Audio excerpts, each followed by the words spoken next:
Hi, I'm Dr. Martha DeSante, and today I'd like to introduce you to a technique involved in mindful eating. So this is going to combine ideas just generally about mindfulness practice with some of the yogic principles of eating. One of the ways to approach eating is the way we would see animals do it in nature, and that involves experiencing what we're going to eat with all of our senses. A lot of times, I know how it feels to feel pressed for time and you sit down and kind of just wolf down whatever's in front of you without thinking about it or really interacting with your food in any kind of meaningful way. So what I'm going to invite you to try today is to have an experience with your food that's a little bit more intentional. So you can prepare whatever that food that you're going to be taking in is. For the example today, I've got a couple raspberries in front of me here, and that's kind of what I'll be working with when we're talking through this whole exercise. So when you first begin to interact with your food, you want a quiet space to be in. Ideally, you're having either some pleasant, light conversation with people or you're eating in a quiet space. For parents of young children, I know this can be a challenge, so take it for what it's worth, do the best that you can with the situation that you have. But to let yourself find that kind of pleasant, light feeling, and then prepare your food and bring it and place it before you. Before you even pick up a piece of food or a piece of silverware, let yourself sit, take a few full breaths, and then visually begin to engage with your food.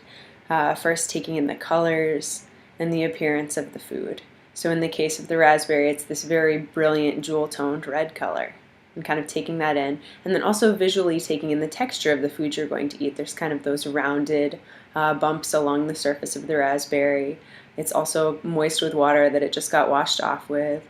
So just any of the textural elements, let yourself visually take that in. The next thing would be to take in any type of scent quality that the food has. And in this instance, there's really not much of a scent to a raspberry, but if you're sitting down to something like a nice aromatic curry or anything like that, there is going to be a little bit more of an aroma component. So while these things are all helping us to be grounded and present with our eating experience, it's also the beginning of our digestion process. As we begin smelling what we're eating, looking at what we're eating, our body's kind of formulating a plan for digestion and what that's going to entail. And that continues once we put the food in our mouth. So as we put the food in our mouth, the next step would be to take a small bite and just taste and experience the texture of the food without kind of just tossing it down the whole thing. So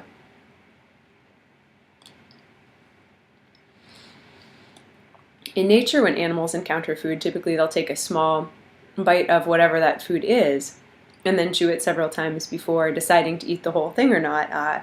Again, checking to see if food is rancid or if it's poisonous or anything like that. Beyond that, that small initial bite where you're chewing for a while and your saliva has the opportunity to interact with what it is that you're choosing to eat, it lets your body again decide what that food is made out of and then what amounts and types of digestive enzymes are going to be needed to break down that meal. When we don't give ourselves a chance for our saliva to kind of interface with what we're going to be eating, it's harder for our body to make that choice of what it's going to use to digest that meal with. So this is a little bit of letting our body become more effective at digestion. The saying, we are what we eat, it's a little bit more complicated than that.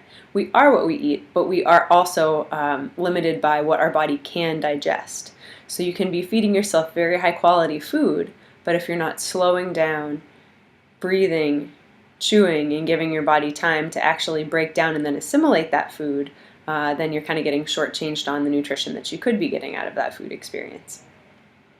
So the next step after engaging with the mouthfeel of the food, as far as firmness of texture or silkiness or any other textural descriptions that you want to go through there, is the taste of the food. And then once you actually make your decision that you are going to indeed eat this, it's not poisonous, it's not rancid, everything's good, the key missing component in most of our lifestyles, mine included, is chewing adequately. It's very important to slow down, make sure you can take breaths while you're eating, and then also to chew until your food is almost a liquid consistency before swallowing. This slowing down as we interact with our food allows our body to kind of begin breaking the food down in our mouth as our saliva interacts with the food. But additionally, it allows the whole process to slow down. So our body gets more of those subtle feedback cues when we take our time chewing and swallowing. There's not that time lag between when we stop eating and then when our body recognizes that we're full. I'm sure most of us have had that experience of eating past the point of fullness to where you're just overfull and ridiculously uncomfortable, and then it's time to unbutton the top button of your pants or something like that. I know I've been there. But this is something that can help to prevent that sort of feeling and experience. So as you're eating, you're doing it slowly, mindfully. You're chewing, and it gives your body to start giving you those signals that, hey, I'm full, I'm satiated, I don't have to eat anymore. And so then you can respectfully honor those boundaries of when your body is actually done eating, not taking more food than you need and stressing your system, and then also just not wasting food in that manner. So that next step would be to place the food in your mouth and then to chew as many times as necessary until the food is almost that liquid consistency before you swallow.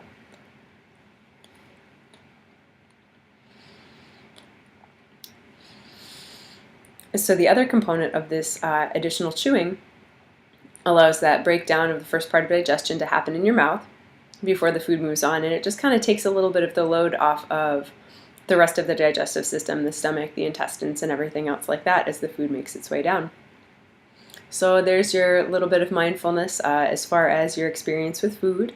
One other thing that I didn't mention is before you start your food experience, a practice that we have here at my house is to take a moment to think about the process that food took to come to your plate before you even interact with it. So taking a moment to express gratitude for the people who were working, farming and growing the food, the people who interacted with the food, picking it, bringing it to wherever you bought it, farmer's market, supermarket, your backyard if you were the person who grew it, and then just taking the time to be grateful for that, and then all the resources that made that food possible to come to you. So I hope you've enjoyed this moment of mindfulness, and I invite you to give this a try the next time you're eating food.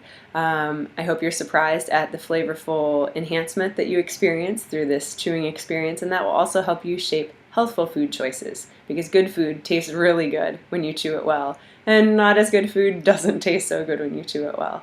So hopefully that was something that was enjoyable, and you can give that a try. Please leave any comments as far as feedback, as far as how your experience goes and how you like to interact with food. Thanks for watching. Talk to you soon.